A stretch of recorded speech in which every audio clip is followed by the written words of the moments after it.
Shalom, saya percaya kita semua diberkati oleh Tuhan di pagi hari ini. Mari sama-sama kita belajar firman Tuhan, karena kita percaya firman Tuhan akan beri pada kita kekuatan yang baru. Biar damai sejahtera Tuhan menyertai kita, kekuatan Allah menyertai sepanjang hari ini. Kebaikan Tuhan sungguh nyata atas kehidupan kita, dan juga pertolongan Tuhan tidak henti-hentinya ada dalam kehidupan kita. Mari sama-sama kita berdoa terlebih dahulu sebelum kita memulai renungan pada pagi hari ini.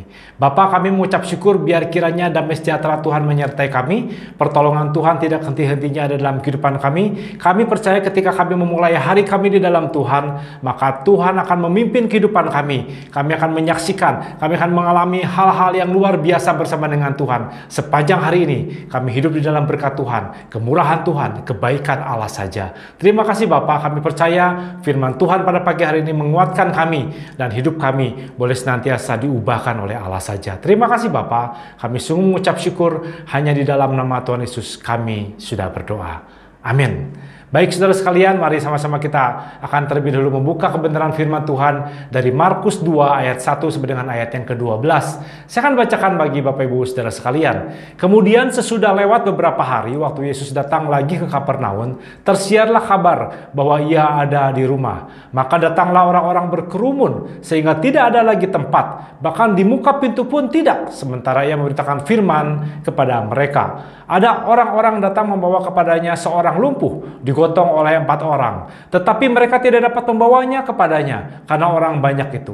Lalu mereka membuka atap yang di atasnya. Sesudah terbuka, mereka menurunkan tilam. Tempat orang lumpuh itu terbaling. Ketika Yesus melihat iman mereka, berkatalah ia kepada orang lumpuh itu, "Hai anakku, dosamu sudah diampuni." Tetapi di situ ada juga duduk beberapa ahli Taurat. Mereka berpikir dalam hatinya, mengapa orang ini berkata begitu? Ia menghujat Allah. Siapa yang dapat mengampuni dosa selain daripada Allah sendiri? Tetapi Yesus segera mengetahui dalam hatinya bahwa mereka berpikir demikian. Lalu ia berkata kepada mereka, "Mengapa kamu berpikir begitu dalam hatimu? Manakah lebih mudah mengatakan kepada orang lumpuh ini, 'Dosamu sudah diampuni,' atau mengatakan, 'Bangunlah, angkatlah tilammu dan berjalan'? Tetapi supaya kamu tahu bahwa di dunia ini Anak Manusia berkuasa mengampuni dosa." Berkatalah ia kepada orang lumpuh itu, "Kepadamu kukatakan, bangunlah, angkatlah tempat tidurmu dan pulanglah ke rumahmu." Dan orang itu pun bangun, segera mengangkat tempat tidurnya dan pergi keluar di hadapan orang-orang itu. Sehingga mereka semua takjub memuliakan Allah. Katanya, "Yang begini belum pernah kita lihat." Saudara sekalian, firman Tuhan menjelaskan bahwa pada satu waktu Tuhan Yesus kembali ke Kapernaum, dan kemudian pelayanannya begitu luar biasa. Banyak orang datang untuk mendengarkan firman Tuhan dan juga untuk disembuhkan. Mereka yang sakit ingin disembuhkan oleh Tuhan. Dan diantaranya juga ada beberapa orang ahli Farisi. Mereka mungkin ingin menilai bagaimana pelayanan Yesus. Pada saat itu ada 4 orang pengusung yang membawa orang lumpuh untuk dibawa kepada Yesus. Tetapi karena penuh sesak di depan, tidak bisa masuk ke dalam.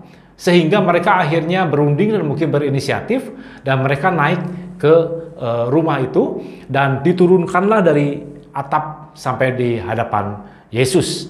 Saudara, rumah di Israel atau di Timur Tengah pada umumnya pada waktu itu adalah rumah yang temboknya tebal, supaya pada siang hari mereka tidak terlalu kepanasan dan malam hari tidak terlalu kedinginan. Tetapi atapnya itu bukan seperti rumah di Indonesia pakai genteng, tidak saudara sekalian. Tapi atapnya itu mereka pakai jerami biasanya. Kenapa? Karena di Timur Tengah itu tidak sering turun hujan saudara sekalian. Dan juga supaya tidak terlalu panas. Jadi saudara, ketika para pengusung naik ke atas atap, dibongkar atapnya dan diturunkanlah orang lumpuh itu.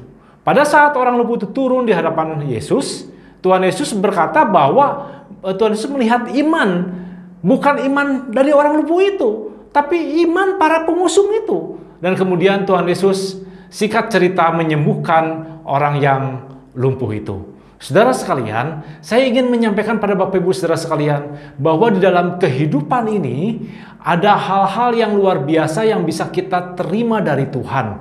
Saudara, kalau kita melihat peristiwa ini, memang Tuhan Yesus memiliki peranan yang sangat besar di dalam kesembuhan orang lumpuh itu. Tetapi, saudara, mari kita renungkan kembali. Orang lumpuh itu kan tidak bisa berjalan sendiri. Dia kan harus dibantu Nah, para pengusung itu yang punya peranan untuk membawa orang lumpuh itu kepada Yesus. Saudara sekalian, orang lumpuh itu, saudara, tidak bisa apa-apa. Tapi para pengusung mereka bisa berjalan, bisa mengangkat orang lumpuh itu.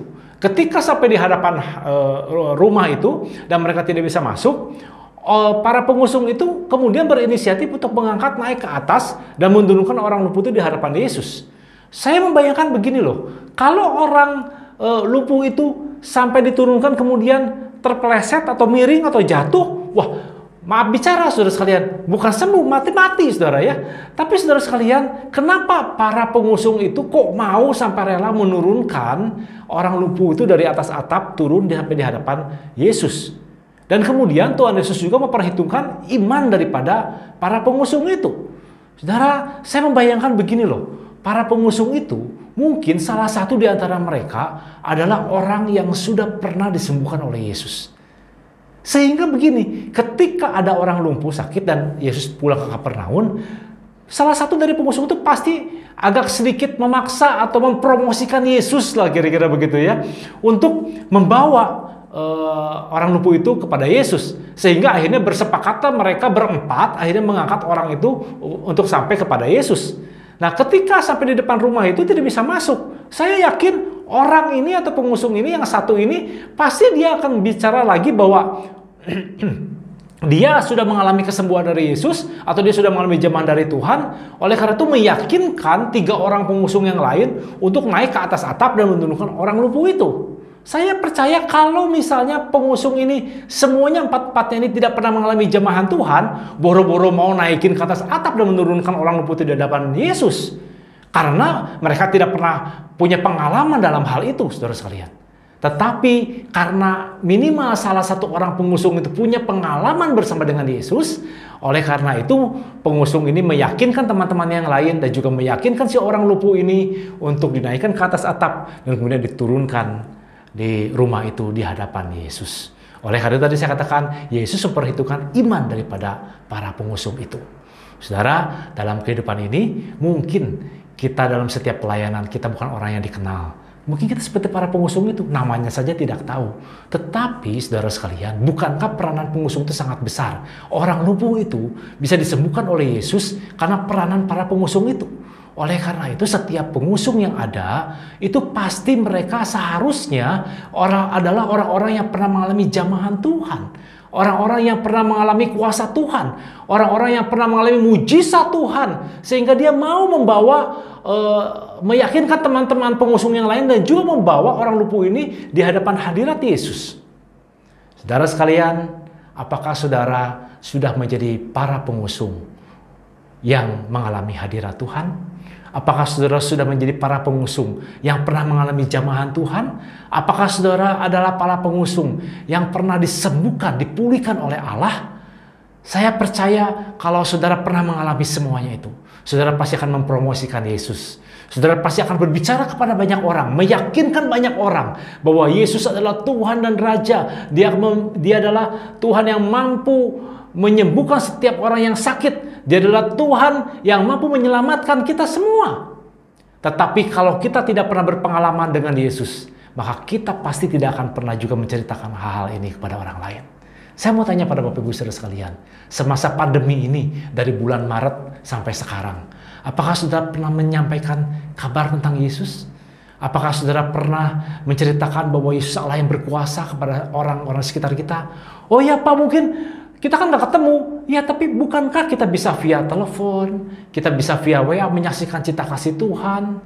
Atau saudara pernahkah satu kali saja selama masa pandemi ini, saudara berdoa buat teman saudara yang sakit atau yang sedang berbeban berat melalui telepon atau melalui WA call?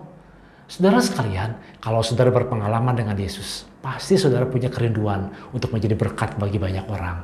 Oleh karena itu, ayo mari pada saat ini kita meyakini, kita percaya bahwa walaupun kita tidak ada namanya, tapi kita adalah orang-orang yang akan dipakai Tuhan untuk menjadi berkat bagi banyak orang. Walaupun kita adalah orang-orang yang sederhana, kita ini adalah orang-orang yang bukan punya peranan yang mungkin yang penting di dalam sebuah pelayanan, tetapi setiap orang yang mengalami Tuhan dalam kehidupan ini, kita juga akan menjadi berkat bagi banyak orang. Saudara sekalian, Mari dalam kehidupan ini kita menjadi orang-orang yang dipakai Tuhan dengan luar biasa. Saya percaya ketika Allah menjamah hidup kita, maka kita tidak akan tinggal diam sepanjang hari, sepanjang kehidupan kita. Kita pasti akan menyaksikan cinta kasih Tuhan di dalam kehidupan ini. Saudara sekalian, jangan berdiam diri, tapi mari kita mau menjadi alat yang berguna di tangan Tuhan.